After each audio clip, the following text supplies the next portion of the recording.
कृष्ण में प्यारे भाई बहनों, पिता और पुत्र और पवित्र आत्मा आप सबों को आशीर्वाद प्रदान करे। प्यारे भाई बहनों, आने वाला महाचेतावनी के तैयारी के लिए यह दूसरा साधना है। संत मार्कुस का अध्याय 1 पद संख्या 15 कहते हैं, समय पूरा हो चुका है। ईश्वर के राज्य एकदम नजदीक है। पश्चाताप करो और सुसमाचार में विश्वास करो। 30 साल का रहस्यमय जीवन के बाद सुसमाचार प्रघोषित करने के लिए जब प्रभु ने निकला है, सबसे पहले प्रभु का मुंह से निकले हुए पवित्र वचन है। प्यारे भाई बहनों, आपने सुना हुआ ये पवित्र वचन। आप चारों तरफ देखो, आजकल दुनिया में क्या हो रहा है, आपका विचार क्या है? समय पूरा हो गया और नहीं? एक विश्वासी विश्वास के आंखों से प्यारे भाई बहनों चारों तरफ देखेगा तो सुसमाचार में प्रभु ने बताया हुआ सारे कार्य, आने वाले सारे भविष्यवाणियां अब पूरा हो रहा है। विश्वास के आंखों से देखने वालों को अच्छी तरह समझ पाएगा। ईश्वर के राज्य एकदम नजदीक है। प्रभु ने बताया नहीं, जैसे प्रभु ने स्वर्गारोहण के समय स्वर्ग गए हैं, उसी प्रकार प्रभु वापस आएंगे, जरूर वापस आएंगे। दूतगण शिष्यों के पास बताया इसके बारे में। तो प्रभु को स्वीकार करने के लिए हमें तैयारी होने का है। कैसे तैयारी करेंगे? प्रभु ने कहा पश्चाताप करो। संत लूकास के अध्याय 13 में प्रभु कहते हैं शुरुआत में, यदि तुम लोग पश्चाताप नहीं करेगा तो सब के सब सत्यानाश हो जाएगा। पश्चाताप बिना कोई स्वर्गराज में प्रवेश नहीं कर सकता। प्यारे भाई बहनों, इसलिए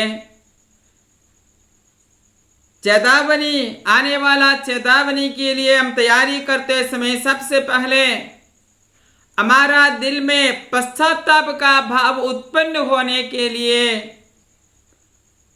यह साधना यहां शुरू हो रहा है। सबसे पहले पापों के बारे में हम लोग मनन चिंतन करेंगे। कितने प्रकार का पाप है प्यारे भाई बहनों? विशेष करके 4 प्रकार का पाप होता है। सबसे पहला पाप, सब लोग बोलेगा वो आदि पाप है। नहीं प्यारे भाई बहनों, उससे पहले पाप का शुरुआत के कारण वो क्या था? कौन सा पाप था? सबसे पहले वो है दूधों का पाप, उसके बाद आदि पाप और आत्मा मारो पाप, और चौथा है शमनीय पाप। सबसे पहले यह दूधों का पाप क्या है, उसके बारे में हम मनन चिंतन करेंगे। ईश्वर ने मनुष्यों को और ये सारे ब्रह्मांड को निर्माण करने से पहले प्रभु ने दूधों का सृष्टि किया है। समुद्र तट के बालू के जैसे कभी अंत नहीं होता, कभी गिन नहीं सकता, इतने सारे दूधगण। दूधगण का कर्तव्य है हमेशा ईश्वर को स्तुति आराधना करते रहना। दूतगण के बीच में भी अलग अलग रैंक होता है। जैसे पुलिस डिपार्टमेंट में, मिलिट्री में अलग अलग रैंक है, सूबेदार, कैप्टन, मेजर, कर्नल, ब्रिगेडियर, इसी प्रकार। यह दूतगण का सबसे बड़ा नेता था लूसीफर। प्रभु ने उन्हें नियुक्त किया था। ये सारे दूतगण का स्तुति आराधना ये दूतों का नेता द्वारा पिता परमेश्वर के पास पहुंचते थे। तब इसका मन में एक चिंता आ गया।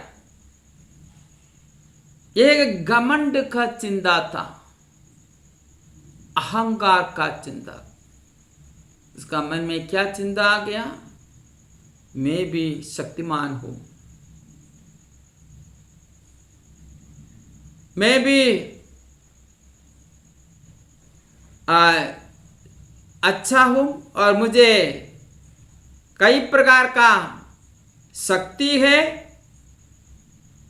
ईश्वर को मिलने वाला जो स्तुति आराधना के लिए मैं भी योग्य हूं। हम इसका जो अहंकार का वो चिंताएं बाइबल में अच्छी तरह लिखा हुआ है, हम जरा पढ़ेंगे। इसायाह का ग्रंथ अध्याय 14 में हम पढ़ते हैं इसके बारे में। पद संज्ञा 12। वो प्रभात तारे, उसको और दूसरा नाम था प्रभात तारे। वो प्रभात तारे, उषा के पुत्र, तुम आकाश से कैसे गिरे? तुम जो राष्ट्रों को पराजित करते थे, तुम कैसे अधोलोक में पड़े हो? इतना शक्तिमान एक दूत तुम कैसे आकाश से गिरे हैं? इसका कारण पवित्र वचन कहते हैं 13वां से आगे। तुम जो मन ही मन कहते थे मैं आकाश पर चढ़ूंगा, मैं ईश्वर के नक्षत्रों के ऊपर अपना सिंहासन रखूंगा, मैं उत्तरी दिशा में स्थित देव सभा के पर्वत पर विराजमान होऊंगा, मैं बादलों के ऊपर चढ़कर सर्वोच्च प्रभु के सदृश बनूंगा, किंतु तुम्हें पृथ्वी के नीचे अधोलोक के गहरे गर्त में उतरना पड़ा। प्यारे भाई बहनों, जरा सुनिए। केवल एक निरे सृष्टिकर्ता बनना चाहता है, ईश्वर बनना चाहता है, इससे बढ़कर कोई पाप नहीं। प्यारे भाई, प्रभु ने संत मिखाएल को अधिकार दिया। यह लूसीफर और लूसीफर को साथ दिए हुए सारे दूतगण को स्वर्ग से निकालने के लिए पहला युद्ध इसी प्रकार हुआ। ईश्वर का शक्ति से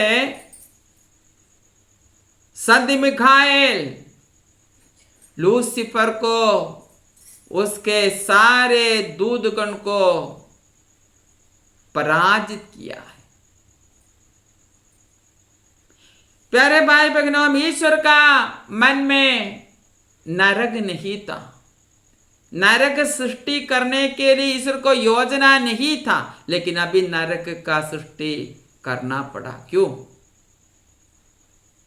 दूतगण को मृत्यु नहीं होता। क्यों? उन लोगों को हमारा जैसे शरीर नहीं है, उन लोग मरता नहीं।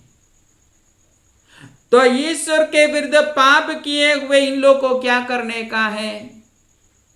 इन लोगों के लिए, ये दुष्ट सारे दूतगणों के लिए, उन लोग का नेता लूसीफर के लिए प्रभु ने नरक बनाया और नरक में डाले उन लोग।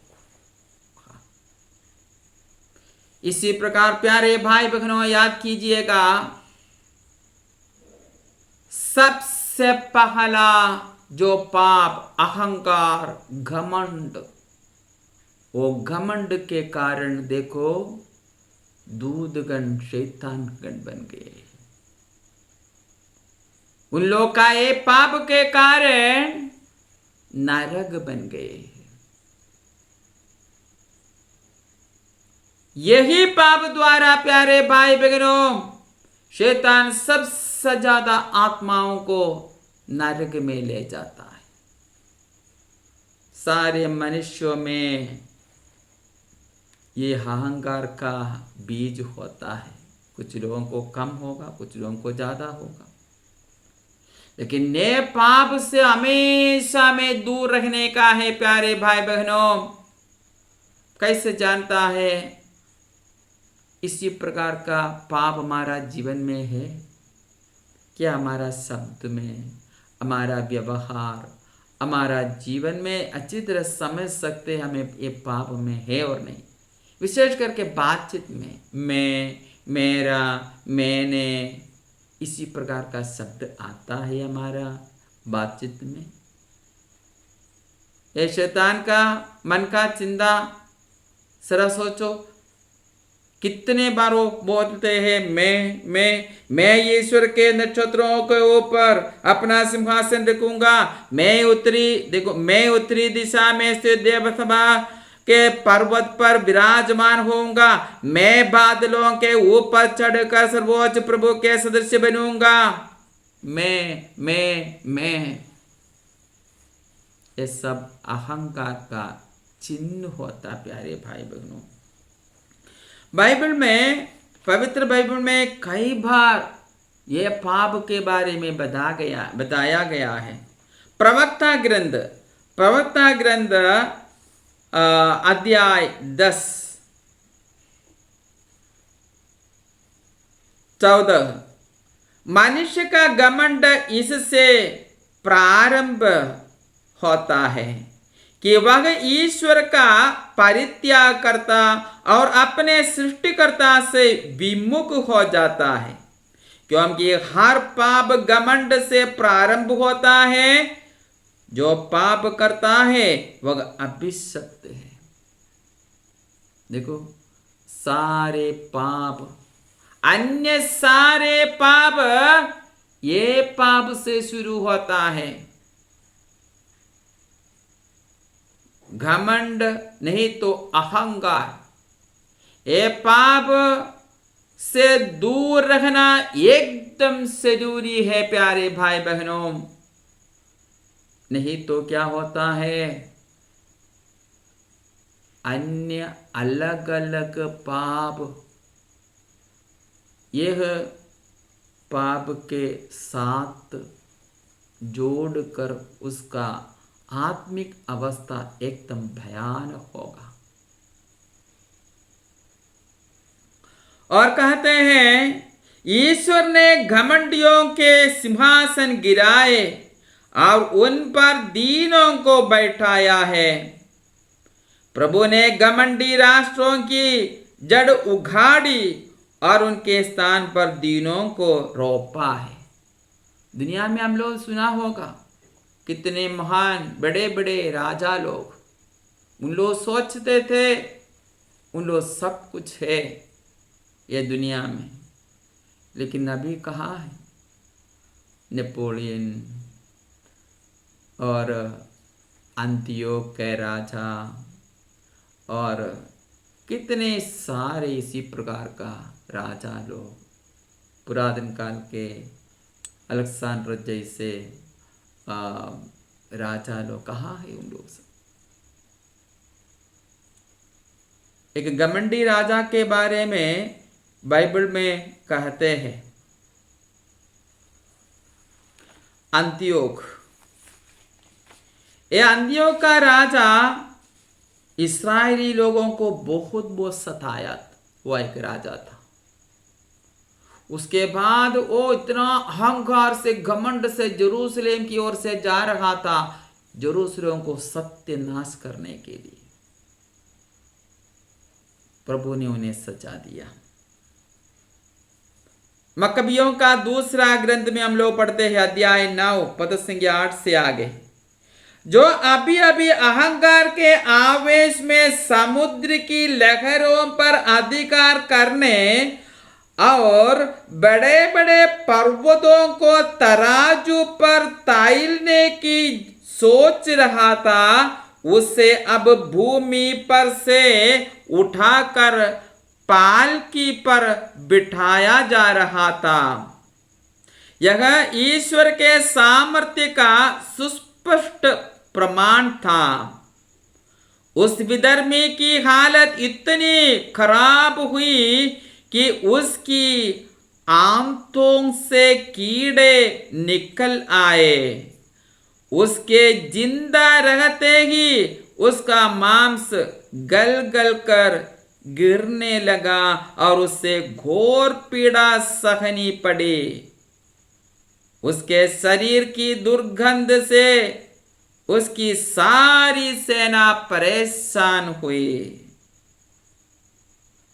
जो व्यक्ति अभी अभी आकाश के तारों की ओर हाथ बढ़ाने की सोच रहा था, उसकी असहनीय दुर्गंध के कारण कोई उसके साथ नहीं रह सकता था। जब उसका शरीर टूट गया था और वह ईश्वर से दंडित होकर निरंतर पीड़ा झेल रहा था, तो उसका घमंड कम हो गया और उसमें सद्बुद्धि आ गई। जब वह अपने शरीर की दुर्गंध सहने में असमर्थ हो गया, तो उसने कहा, मरणशील मनुष्य को ईश्वर की अधीनता स्वीकार कर घमंड नहीं करना चाहिए।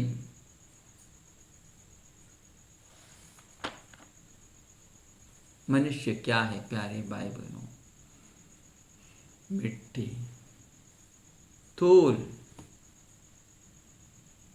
हम केवल जीरो है, जीरो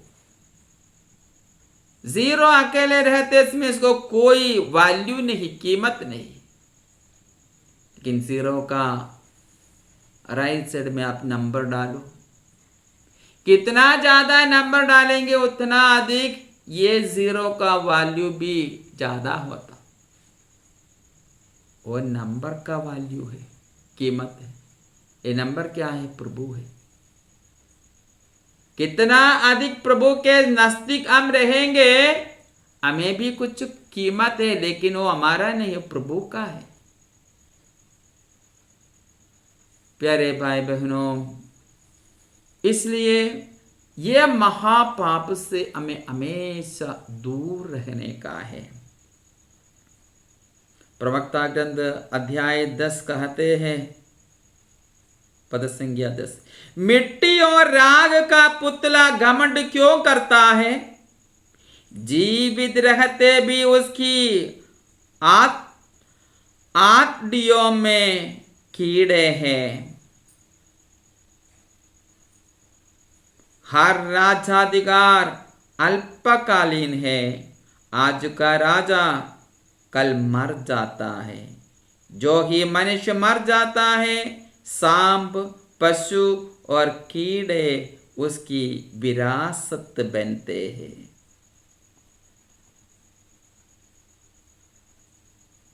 प्यारे भाई बहनों, हम अच्छी तरह जांच करके देखेंगे हमारा जीवन में हमारा एक एक शब्द, हमारा व्यवहार किस प्रकार है। क्या हमें अवश्य विनम्रता है? विनम्रता के लिए प्यारे भाई बहनों, हर दिन हमें प्रार्थना करने का है। घमंड से हमें हमेशा दूर रहने का है। क्या आज्ञा पालन करने के लिए हम आगे हैं, तो इसका मतलब है आप विनम्रता से आगे बढ़ रहे हैं। लेकिन आज्ञा पालन करने के लिए आपको तकलीफ है, तो इसका मतलब है प्यारे भाई बहनों, आप में अहंकार है। वो आपको आप पर आदेश करता है, आपको कंट्रोल नियंत्रण में रखते। मैंने बताया था प्यारे भाई बहनों, हम हर शनिवार में पाप स्वीकार करेंगे। ये हफ्ते में विशेष करके ये पाप के बारे में आप जरा जांच करके देखो। अहंकार, घमंड सारे मनुष्यों में है यह, लेकिन कुछ लोगों में कम है, कुछ लोगों में ज्यादा है। हर दिन ये पाप के विरुद्ध लड़ते हुए प्यारे भाई बहनों हमें आगे बढ़ने का है। प्रभु का विनम्रता के बारे में मन चिंतन करो। वो विनम्रता में एकदम से जरूरी है। दिल से, हृदय से हर दिन प्रार्थना करना और पश्चाताप करना सबसे ज्यादा। सारे पापों से, विशेष करके ये पापों से दूर रहकर विनम्र बनने के लिए, पवित्र बनने के लिए कोशिश करो, प्रार्थना करो। पिता और पुत्र और पवित्र आत्मा के नाम पर।